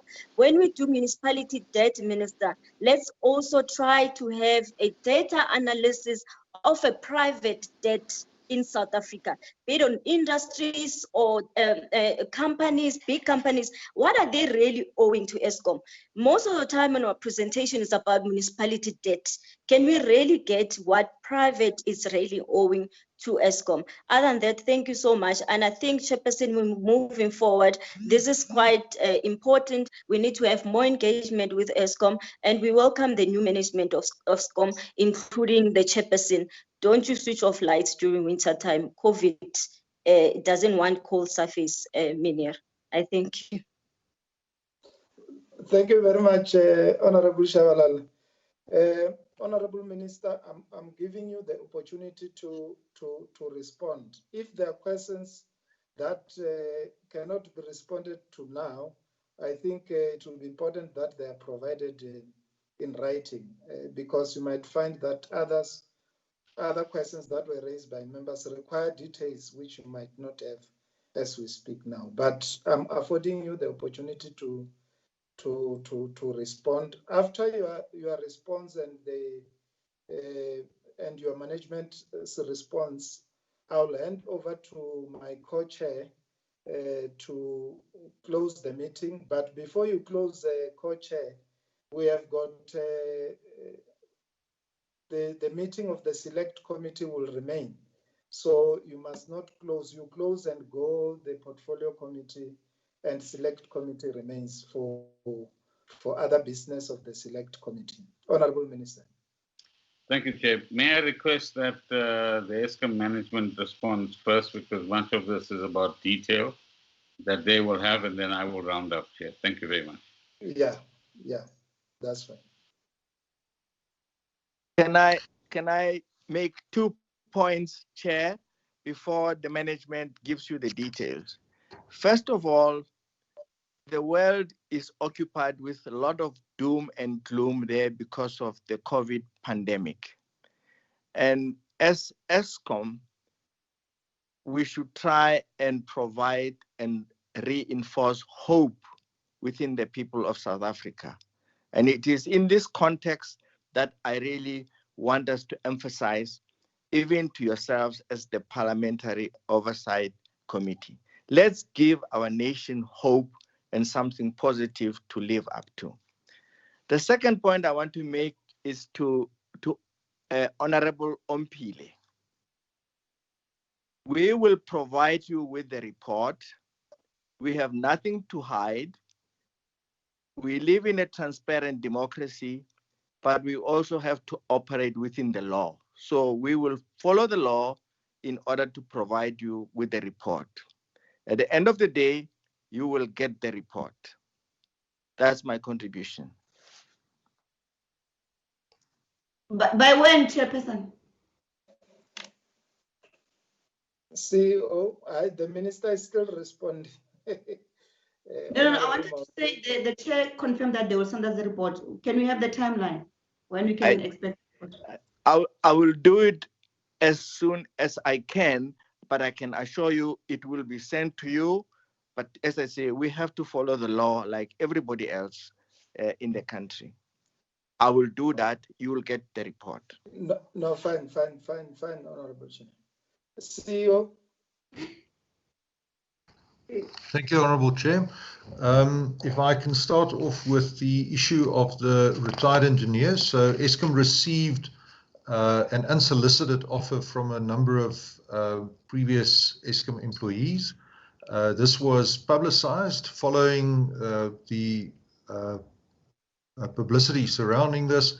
We have had further offers from other retirees of all race groups, I hasten to add, that have indicated that they would be keen to make their services available.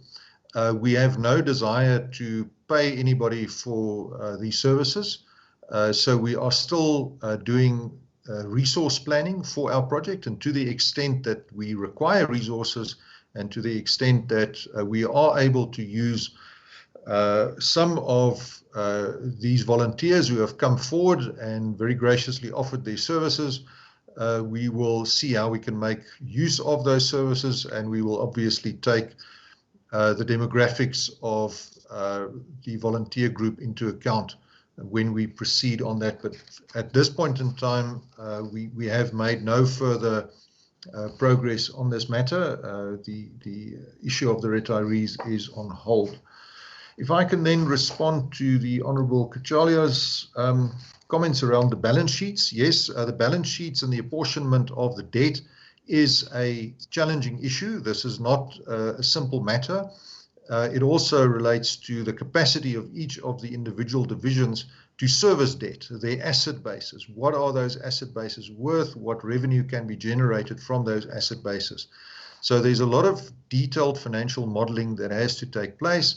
And this is exactly the reason why we've opted for putting in place divisions before we create separate legal entities, because we can then engage with our lenders, ensure that our lenders are comfortable that there is still adequate security available to them while we migrate to legal separation. The timeline is indicated in the roadmap and will be coinciding with the legal separation. We are very aware that the debt will not magically disappear, and we are therefore very grateful for the offer of support that we have received from National Treasury over a 10-year period, a number of equity injections that will be made. And as the Minister has indicated, we are exploring a number of other options. This is a very challenging and complex matter, and we are engaged with trying to address it. We are aware that the fiscal space is very constrained, even more so after COVID-19, and we therefore have indicated that we will require no additional bailouts during the current financial year from National Treasury. The cost of the boiler changes, each of the design modifications made per unit will cost some 300 million rand. In the interests of ensuring that these units come online, we have agreed with the contractor that we will each pay for 3 of these units, and then subsequent to that, we will address the contractual and commercial issues between ourselves and these contractors in order to address them. I think with respect, the Honourable Member regards EPRI as an OEM. It is not an OEM. It is an industry association to which Eskom belongs, and we have been a member of that association for a very long time. It is a very useful association to belong to because it provides us with significant benchmarking information that we find highly useful when it comes to measuring ourselves against global benchmarks, and that has definitely highlighted our opportunities for improvement. Our demand forecasts are based on very careful statistical modeling. It is not a number that we just pluck from the air. We have a number of data scientists who take account of weather patterns, school holidays, long weekends, industry feedback, economic growth, and so forth to develop their demand profiles. And I may just say that for the past number of days, we were within between 50 and 75 megawatts in our forecast and the actual demand that materialized. So I'm very impressed, if I may say so myself, with the accuracy of our forecasts of demand. The Honourable Member asked who will take accountability, and I'm happy to say that I will take accountability. If I can then move on to the Honourable Malinga, the cost of divisionalization at this point in time, we, as I said, want to keep as low as possible. So we aim to save cost through divisionalization, not to introduce additional cost. And therefore, we believe that an increasing business focus and making our managers responsible for their income statements will drive behavior that is akin to managing a fully fledged business with a profit focus. And that is what the culture is that we are trying to inculcate. The matter of implementing the strategy, there was a slide in the presentation where I tried to elaborate on that matter. If I can then move on to the Honourable Matwe's question on the completion dates for Kusile and Medupi. So Unit 6 is complete. It achieved commercial operation in August 2015. Unit 5, April 2017. Unit 4, November 2017. Unit 3, July 2019. Unit 2, November 2019. And Unit 1 is anticipated to achieve commercial operation by December 2020. On Kusile, Unit 1 achieved commercial operation in August 2017, Unit 2, July 2020, Unit 3, September 2020, Unit 4, June 2022, Unit 5, June 23, Unit 6, December 23. For the sake of completeness, I may just also add that all of the units at Ingula, which is the pump storage scheme, have reached commercial operation, and that is now fully functional. In terms of the racial breakdown per grade, we can definitely do that work, and we will revert back to the committee on that. There may be a slight misunderstanding about the external contracts as part of the external scope. The external contracts refer to contracts that have been signed by Eskom Holdings SOC.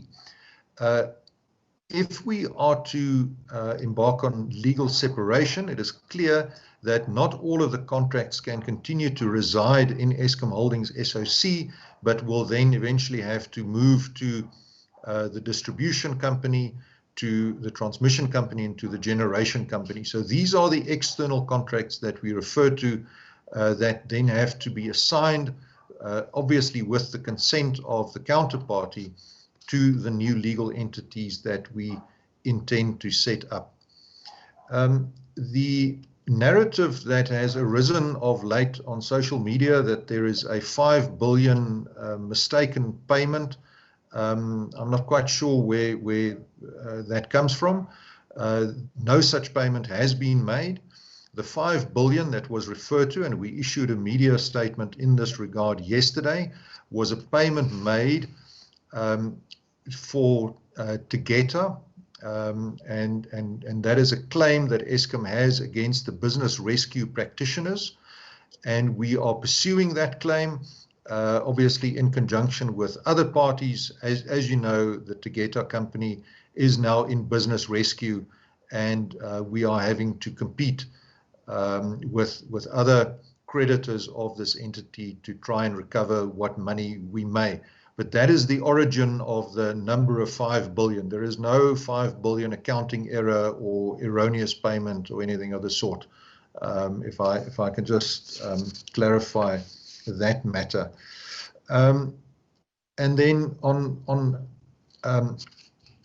the opportunities for us to become more efficient through restructuring, I'm absolutely convinced, based on international precedent, that the restructuring and the legal separation into 3 focused entities is a well-known, well-proven way of unlocking greater efficiency and greater focus, at the same time as enticing more private investment, in particular into the generation sector. So this is what we seek to achieve with our divisionalization and legal separation exercise, and we are very confident that this will unlock the benefits anticipated in the roadmap.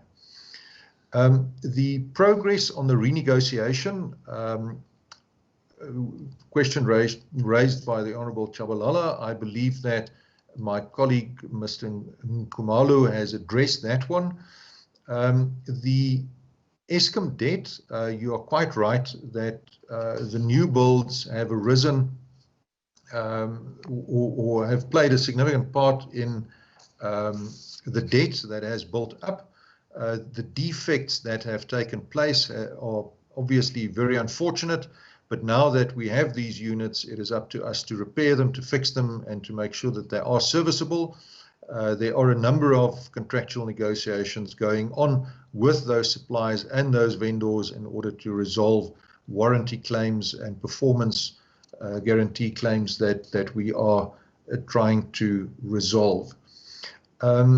On the question of a pipeline of talent, I'm absolutely sure that we have to keep on filling the pipeline. We obviously cannot continue to run Eskom with people who are, as we all are, aging every year and reaching retirement age. We need to backfill the pipeline, and we need to keep supplementing our employee complement with new, energetic, and well-trained young people. And for that purpose, we will continue to supply bursaries that are available to our young people to apply for. As far as Soweto debt is concerned, part of the challenge with electricity supply in Soweto is that there is significant overloading of our distribution assets, and the overloading of the assets then creates significant risk for us in terms of transformers and so forth that just cannot cope with this overload and this is due to the fact that there are, in some instances, illegal connections. There is electricity theft that takes place, and it is very challenging for our employees to enter these areas where there is a very high proportion of non-paying consumers and who are illegally connected. So when the infrastructure does suffer under this overloading, unfortunately, power interruptions do occur, but it's not a policy on our part to cut off people who do pay. This is due to other structural reasons. The final question that was addressed related to the matter of private debt. Very simply, where private companies owe us money, we cut them off if they haven't paid, and we find that that's a very effective way of incentivizing them to pay us. So the outstanding private debt as a percentage of our overall outstanding debt is negligible. It is not a number that keeps me awake at night. It's something that we manage well and manage in a strictly commercial fashion. Honourable Chair, with that, thanks for the opportunity to present, and I now hand back to you or the Minister. Thank you very much, Honourable Minister. Thank you, Chairpersons. I mean, there's little to add now. Safe to say that in relation to Honourable Malinga's question about consultation with stakeholders, the Eskom roadmap paper was part of the discussion at NEDLAC, and some parts of it are still under discussion there. So to that extent, all of the important stakeholders were consulted, and in the parliamentary process, others have also commented and consulted, as has within government itself. On the question of corruption and so on, I think we need to update the numbers. But as you know, either Eskom or the Ministry or the Department has powers of arrest. These are matters that... Sorry, Minister, there is another member who has not muted the mic and we can't hear you. Can we mute our mics? Honourable members? Is having problems. Usual suspect, Chair. I'm sorry. It's me. I'm sorry, Chair. Usual suspect. Usual suspects. Minister, you can continue. Yeah, I was saying that recovery of monies and taking action against corrupt individuals is a long string of activities over the last 2 years, but I think we need to consolidate all of that. Also indicate in time what matters are with the National Prosecuting Authority, what matters have been before the Zondo Commission, so that we give you an idea. So it will take a few weeks for us to actually compile, but Eskom will certainly come back to you. And let me, in conclusion, emphasize that restructuring is a complex business, and it's going to take time. It's going to take caution on the one hand, but it's also going to take courage and boldness of leadership to move in the right direction, as I pointed out earlier on. And the debt issue is very much tied to this process as well, particularly those who've invested in Eskom debt. So it's also a very sensitive issue as we go forward. I think we should recall what the President said some time ago, that Eskom is too big to fail, and that is why the state has taken responsibility to support Eskom. But the expectation is that an even more aggressive approach should now be used to cut costs at Eskom. So we continuously in dialogue with Eskom board and executives about that. And so these are not simple bailouts, if you like. These are different forms of assistance given to an entity that was very much at the heart of corruption and state capture in the past. And until we get it onto its feet, we'll have to take responsibility for it. because of the important role that it plays within the economy more generally. But at the same time, whether it is Eskom or any other entity, we want these entities to stand on their own 2 feet. They must not be dependent on government or the fiscus, and sooner rather than later, they must make sure that they get to that position. And that is an objective that I'm sure all of us would agree with. So once again, on behalf of the Eskom team and ourselves, thank you for the opportunity to interact with you. And where there are answers due to you, those answers will be forthcoming in due course. Thank you. Thank you very much, Honorable Minister, and thanks to yourself for the session that we had. We really want to thank you, together with your team, your Eskom team, for the responses that you gave and the presentation. I will now hand over to my co-chair to close the first session, where we'll excuse members of the Portfolio Committee and remain as Select Committee for housekeeping issues of the Select Committee. Co-chair. Thank you, Honorable Matibe. Thank you also for chairing this session in such an efficient way. I think you have been able to cover the time we have. I was worried that we might perhaps end up beyond the time that we were given. Thank you to the Minister, Honorable Pravin Gordhan, and the Deputy Minister, Honorable Phumulo Moswari, and I was made to be aware that he is part of this session. Thank you so much, Deputy Minister. And also special thanks to Eskom CEO and Director, including the Chairperson, Professor Mukhoba. And we would like also to appreciate the presence of the acting DDG of Public Enterprise, Ms. Mokola Mokololo, who is also present in this session. And again, thank you to all the members of the Portfolio Committee and the Select Committee who graced this meeting. And I would like to say all other members except the Select Committee, the meeting is adjourned for them and the invitees. Let's leave the meeting continued by you, Chair. Honorable Matsibi, thank you so much. Thank you very much. Yeah, you can now leave. If you don't leave, we'll remove you from the meeting. Thank you very much.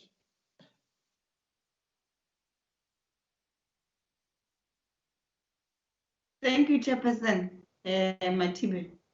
Yeah, no, thanks, Honorable Mount. You can leave now. No, leave us in peace, Ompile. Leave us in peace, Ompile. Chairperson, you hear me? Chairperson Matibe Dumela.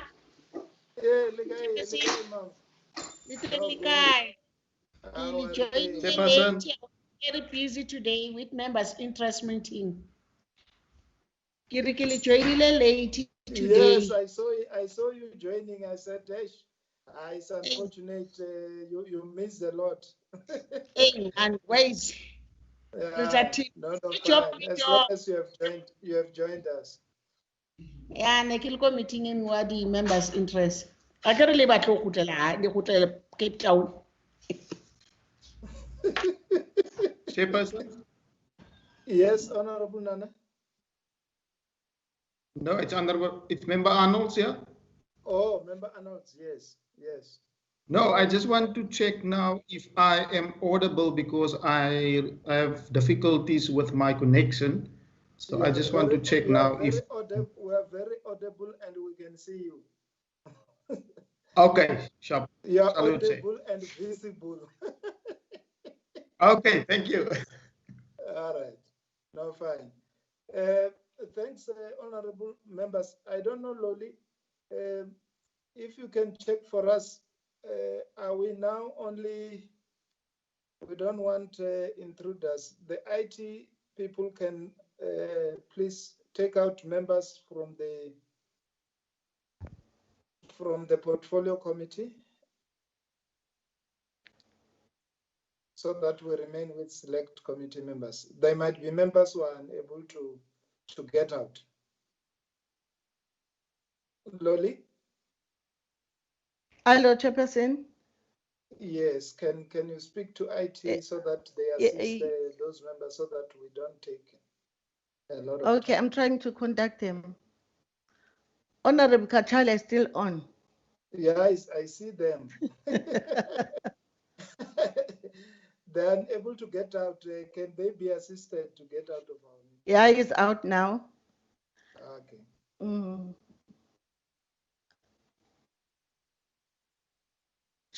Chairperson. Yes. I'm going to get guidance from you. No, that's fine. That's fine. We'll do it quickly as soon as these members are out. I'll give guidance in terms of how we proceed. Okay. Yeah. There are still many. Who is the IT who is assisting us? Is Mr. No, Muhammad? They can delete the members, yeah, or they can from their side. Yeah, Chair. from that side, they must assist us because they are taking our time now. Mm. Okay. Chair. But Oh, Mr. Muhammad says he cannot remove them. I can remove them. Loli, which one must I remove? Please, your members, the all NA of members. the portfolio committee. The NA members, ne? Please, Yeah. Disco. But I cannot see them on screen now. I don't know if they're still here. No, that one will assist us, your secretary as well. But we can in the meantime continue. So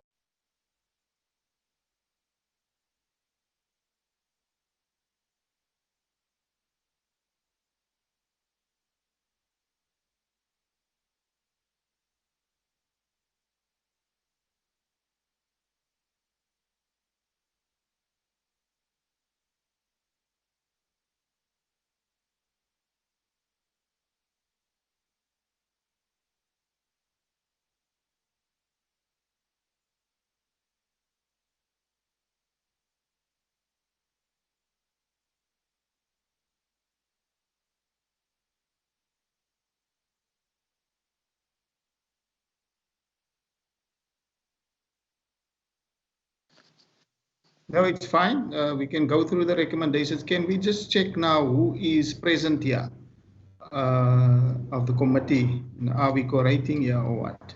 Yeah, yes, we are we correcting. Oh, We okay. are Okay. correcting.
talking, Chair, earlier on. Yes, he is around, Chair.